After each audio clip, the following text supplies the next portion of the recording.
I am going to do a review on a TV show, Netflix, Daredevil Season 3.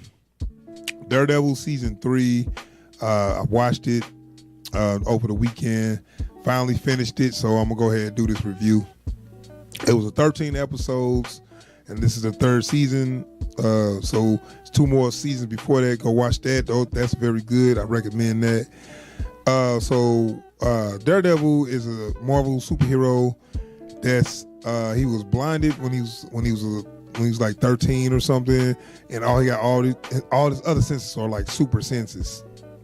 So, and you know that's actually cool. That's like the blind swordsman. I had some arguments with some friends saying, "Oh, Daredevil ain't super. He don't even know how to use he's blind. He can't be no hero." I'm looking like, dude, if you never seen the blind swordsman, he's a badass. You can't touch him. You know what I'm saying? Like, of course he got a weakness that he can't see, but his other senses are super senses. So it ain't just like just a blind dude. You know what I'm saying? So, and that's played by Charlie Cox, which he's doing an amazing job, man, because he's making his character his own. It's gonna be hard for me to see him in something else and not be like, oh, that's Daredevil. You know what I'm saying? So I'm really impressed with the acting and his counterpart Vincent D'Onofrio as the Kingpin. Man, he looks so much like the Kingpin. He's the perfect Kingpin. I think he's so much the perfect Kingpin they need to bring him over to the movie Marvel Universe. If they decide to put him in Spider-Man, because Kingpin is like a shared villain with Spider-Man and Daredevil, I would not be mad. I really would, because I don't think you can get a better Kingpin, and they supposed to be connected. They just don't really, put actors in either. If you in Netflix, they just talk about the movie universe, but they don't really, show them. But I think Kingpin is a good enough person to put in the movies, and also Daredevil too. I think somehow they could sprinkle Daredevil into the movie universe. Now, Iron Fist, you could do Luke Cage too, but Iron Fist and all them, leave them alone. So this is the Born Again arc, and Born Again was a comic run written by Frank Miller, and it was when basically Daredevil kind of like hit rock bottom. He was almost dead, and he got nursed back to health. And Kingpin found out his identity. Kingpin found out he was Matt Murdock, and it made his life a living hell. No pun intended, because he's Daredevil. But he made his life a living hell, and just like broke him, just like got him fired, took all his money, evicted him. Like Kingpin, piece by piece, started to destroy him. He didn't want to just kill him, he wanted to destroy him. So Born Again is kind of like him climbing his way back out of all the crap the Kingpin threw on him to, overcome all that and beat the villain and come out on top, whatever. So this was kind of, it borrowed heavily from that, but it changed some things up. And I'm cool with that. I kind of like that I kind of like more of, I think they left out some stuff that I would like, but it still was real good. So this enters this other character. This was Bullseye. So they showed in the trailer he was going to be Bullseye. Now, let's talk about this guy. His name was Ben Poindexter. Now, it's hard to say Poindexter and not think of Revenge of the Nerds. I know, because that name, to me, I always just thought that was his name for a nerd, but that was just the guy's name. But anyway, this character Ben Poindexter actually played a real huge role in this whole series. And because the thing is, I know they got 13 episodes, and they didn't just want to focus on one person. So you got Matt Murdock, your main character, Daredevil, but it was other people that they developed well. They really developed this character, Bullseye, before he before he even became Bullseye, he was an FBI agent, and they use eventually, which you see in the trailer, he eventually puts on the Daredevil costume and start going around killing people and like, I'm Daredevil.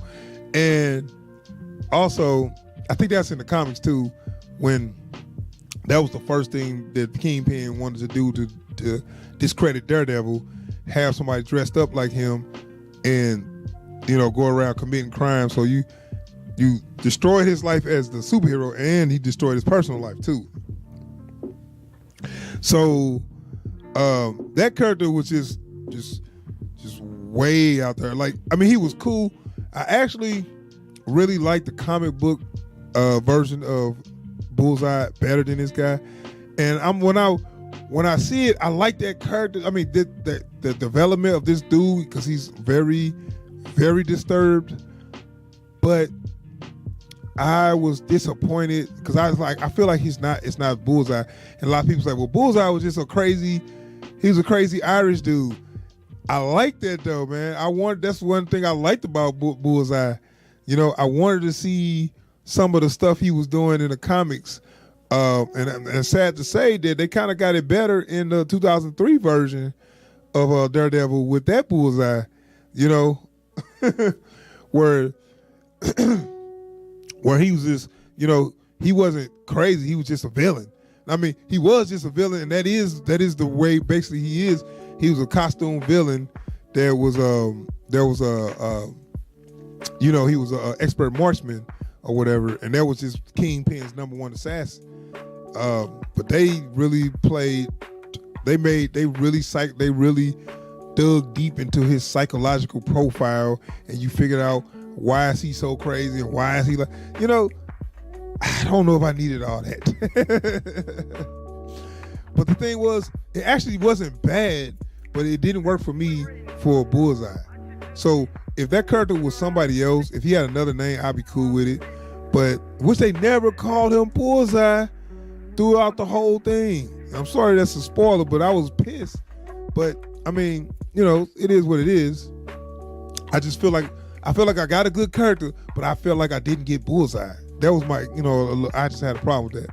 But on the whole, it was good because he did use a lot of trick shots. He did ricochet stuff.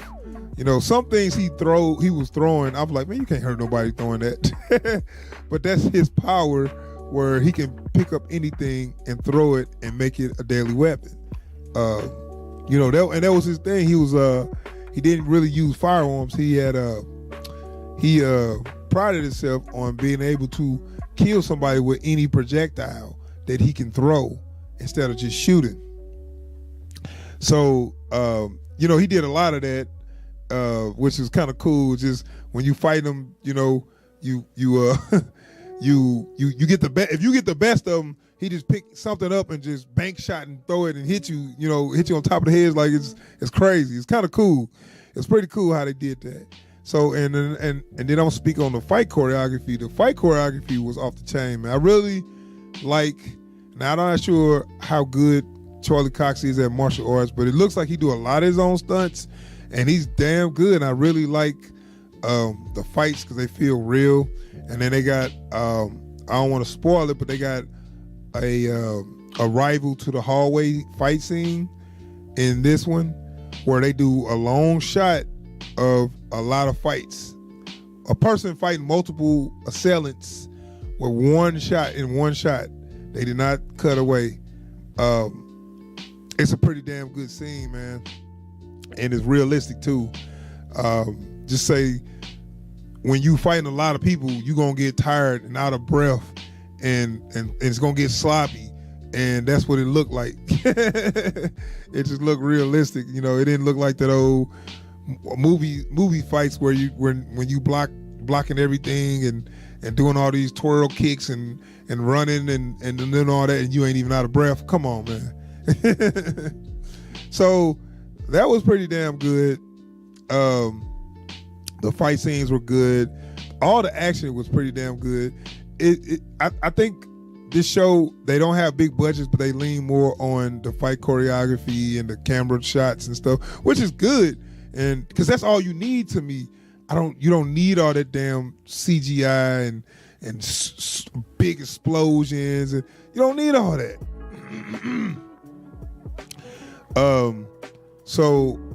I think this was well made, dude. I really like the characters.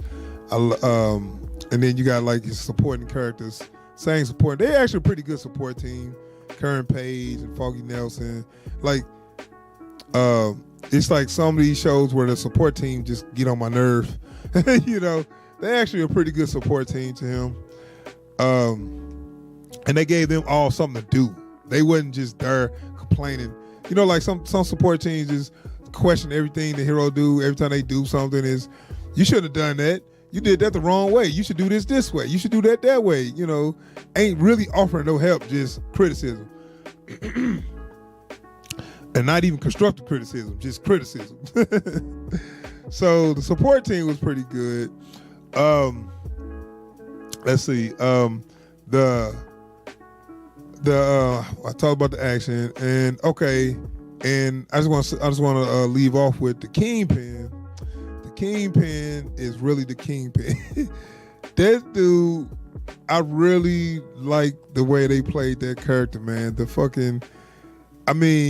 chess plan, dude, he 5 steps ahead of everybody. I really like that. But okay, so I'm gonna give this show a rating. So I gotta give this season 3. I'm gonna give it a dope. Now I know my highest rating is epic, and I went to a dope because I love season 1 the best. This don't top season 1. Only because I feel like some people might feel like it moved a little slow. They had a lot of development for other characters. Now, and I know people are gonna say, whoa, it's supposed to be Daredevil. That's the problem. They had 4 episodes on multiple characters, and they developed a lot of characters, which was real good. And he shared probably half of the screen time with Kingpin and Poindexter. So Kingpin, Bullseye, and Daredevil all pretty much shared a show. You know what I'm saying? That's why it was good. Excuse me. That's why it was good, but it was like not just Daredevil. Now season 1, it was more about Matt Murdock. But this season it's split. You know, Karen Page had a lot to do too. So it was, and then they had this FBI agent. I can't remember his name, but they had this FBI agent that was kind of the top FBI agent. It was about him. It's about Kingpin. It's about Matt Murdock. It was about Poindexter. It was about so many different things, and Matt had maybe a fourth of it was about him. You know. And I'm cool with that because in 13 episodes, you can't get burnt out on one character. It's like, okay, I'm tired of this.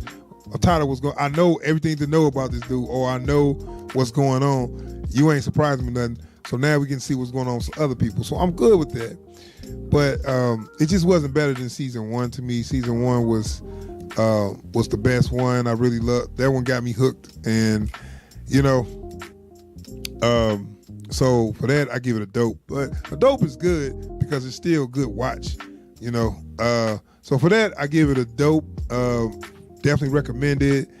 And so I heard they canceled Luke Cage and Iron Fist.